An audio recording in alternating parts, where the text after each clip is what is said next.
ડાંગ દરબારનું આયોજન અન્ય સ્થળ પર ન થાય, કોંગ્રેસ સમિતિએ રાજ્યપાલને સંબોધીને કલેક્ટરને આવેદનપત્ર પાઠવ્યું. વહીવટી તંત્ર દ્વારા વર્ષ 2024નો ડાંગ દરબાર દર વર્ષે જે સ્થળ પર યોજાય તે સ્થળના બદલે આ વર્ષે કોઈ ખેડૂતની જમીનમાં થાય તેવું આયોજન કરવામાં આવ્યું છે.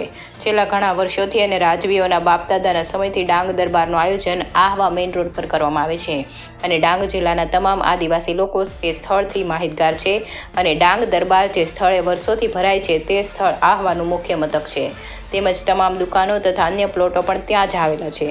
આ સ્થળે સીસીટીવી કેમેરા અને મુખ્ય બજાર આવેલ હોય જેથી ડાંગ દરબાર ત્યાં ભરાય છે. તેથી ડાંગ દરબાર મૂળ સ્થળથી અન્ય જગ્યાએ કોઈ ખેડૂત ખાતેદારની જમીનમાં રાખવામાં આવશે તો લોકોને તથા આવનાર વેપારીઓને ભારે મુશ્કેલીનો સામનો કરવો પડે તેમ છે. તેથી વર્ષોથી જે સ્થળ પર ડાંગ દરબારનું આયોજન કરવામાં આવતું હતું તે જ સ્થળ પર ડાંગ દરબાર યોજવામાં આવે તેવી માંગ સાથે ડાંગ જિલ્લા કોંગ્રેસ સમિતિએ કલેક્ટર મારફતે રાજ્યપાલને આવેદનપત્ર પાઠવ્યું હતું. સુશીલ પવાર, ડાંગ. સ્નેહલ ઠાકરે, કાર્યકારી પ્રમુખ, ડાંગ જિલ્લા કોંગ્રેસ સમિતિ. આજે અમે કલેક્ટરશ્રીને એક આવેદનપત્ર પાઠવ્યું છે જેની આ નકલ છે. આ આવેદનપત્ર અમે મુખ્યત્વે ડાંગ દરબાર માટે આપ્યું છે અને એનું પણ એક કારણ એટલે છે કે અમે લોકમુખે જે ચર્ચા સાંભળી છે કે આ વર્ષનો જે ડાંગ દરબાર છે એમ તો આ દરબાર જોવા જઈએ તો એક ઐતિહાસિક દરબાર થાય છે. આ મેળાનું મહત્વ એ છે કે આ ડાંગના જે 5 રાજવીઓ છે, હવે ડાંગનો જે ઇતિહાસ છે કે મુગલો હતા કે અંગ્રેજો હતા, ડાંગ કોઈ દિવસ કોઈના તાબા હેઠળ આવ્યું નથી, કોઈની ગુલામીમાં આવ્યું નથી.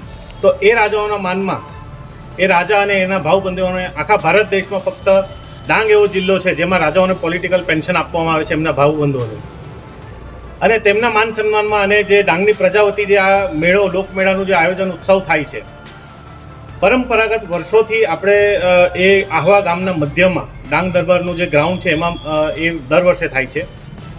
પરંતુ આ વર્ષે અમે લોકમુખે જાણ્યું છે કે પ્રશાસન તંત્ર દ્વારા આ મેળાને કોઈક અન્યત્ર ખસેડવાની તજવીજ કરવામાં આવી છે, તો જેનો અમને સખત વાંધો અને વિરોધ છે. કારણ કે આ એક પરંપરા રહી છે, ડાંગનો ઇતિહાસ રહ્યો છે કે વર્ષોથી એ દરબાર ત્યાં થાય છે અને એ જગ્યાનું એનું અનેરું મહત્વ છે.